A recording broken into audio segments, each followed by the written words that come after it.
Hello, preschool. I miss all of you. Today we're going to read a story called Chicks and Salsa. Why does that sound silly? Chicks and salsa? Do you usually eat chicks and salsa? No, you usually eat chips and salsa. Instead, it's chicks. That's funny. I'm very excited to read this book with you. It's by Reynolds. That's the author. And I like this because on the inside cover, it gives you a recipe to make hog wild nachos.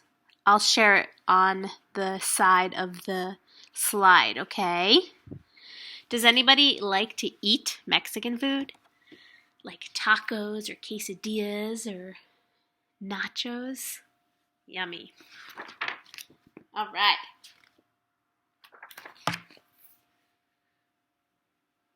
There were grumblings in the henhouse of Nuthatcher Farm. The chickens were tired of chicken feed.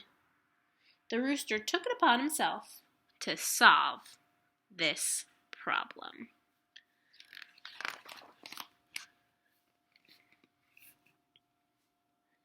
Mrs. Nuthatcher, the farmer's wife, had started watching cooking shows in the afternoons. The rooster was perched on a fence post outside the farmhouse window when he discovered the solution to his problem. Dun dun dun! Salsa! Does anybody like salsa? Maybe with chips? Or maybe with vegetables? Good too. Led by the rooster, the chickens crept into the garden where they took tomatoes and uprooted onions. I see tomatoes and they're uprooting some onions. I wonder what they're going to make. What do you think?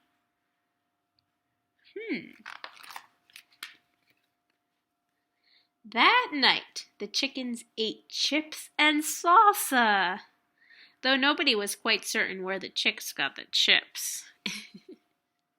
The tasty tang of tomatoes and onions hung over the barnyard, and the roosters said, "Olé!"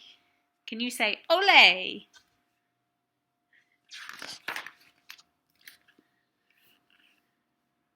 Very soon there were mumblings at the duck pond of Nuthatcher Farm. Inspired by the chickens, the ducks decided they were tired of fish. With the rooster's encouragement, the ducks dipped into the garden where they selected cilantro and gathered garlic. Have you cooked with your families? Have you used garlic? Yummy. What do you think the ducks are going to make with cilantro and garlic?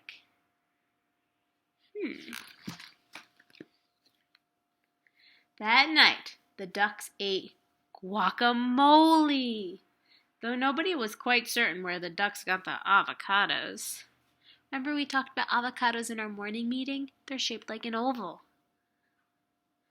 The spicy scent of garlic and cilantro hung over the barnyard, and the ducks said, "Olé!" Who's creeping in the back there? Who is that? A pig. Well, guess what?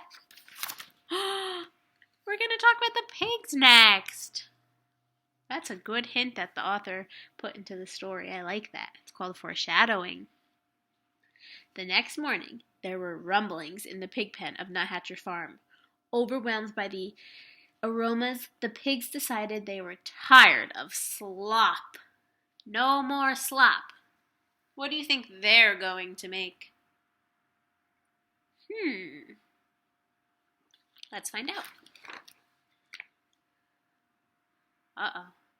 While the rooster distracted Farmer Nuthatcher, the pigs plodded into the garden where they borrowed beans and chopped peppers. What did the pigs make? Yummy! They made nachos. That night the pigs ate nachos, though nobody was quite certain where the pigs got the nacho cheese sauce. The delighted deliciousness of cheese and peppers hung over the barnyard. And what did the pig say? A pie peanut. The pig said, "Ole!" As everyone knows, when a passion for southwestern cuisine takes hold of farm animals, and so many spicy, savory scents collide in the barnyard air, it can only lead to one thing. A fiesta!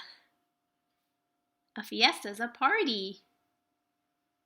The rooster got things organized, then returned to his fence post to watch for a good enchilada recipe. The horses decorated the barn. How did they decorate the barn? What do you see? A sombrero? Right. I see lots of different colors too. The spider's even helping. The bull practiced his Mexican hat dance, though nobody was quite certain where the bull got the sombrero. Oh look, maracas too. The mice are even helping, the little chicks. Everyone is helping out. And the chickens, ducks, and pigs snuck into the garden, but all of their spicy southwestern supplies were gone. Make a surprised sound. Ready? The scallions had been stolen, the peppers had been stolen, and the limes have been lifted.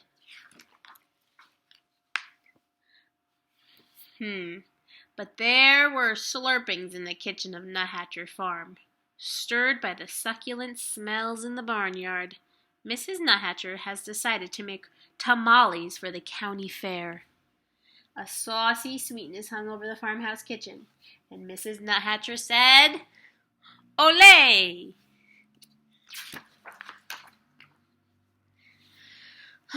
Look at all these animals. Why do you think they're so sad looking and disappointed?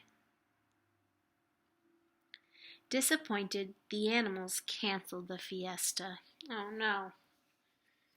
That evening, the chickens ate their chicken's feed, the ducks ate their fish, and the pigs ate their slop. Boys and girls, why did they cancel the fiesta? Yeah, the Nuthatchers ate all of their supplies.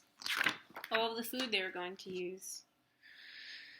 Oh, look at that face. Determined. That rooster. But while the Nuthatchers were at the fair, the rooster crept into the kitchen and borrowed a French cookbook. There's the cookbook and the France flag. The next morning, the rooster ate crepes with white grapes and champagne sauce, though nobody was quite certain where the rooster learned how to read.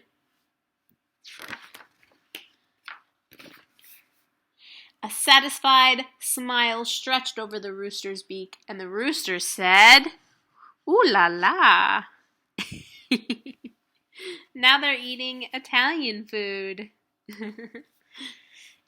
And on the back of the book, there's more recipes. There's one recipe for quackamole instead of guacamole, and Rooster's roasted salsa. I'll put all three of these recipes on our slide next to this book. Alrighty? Yummy. I love Mexican food. Happy Cinco de Mayo!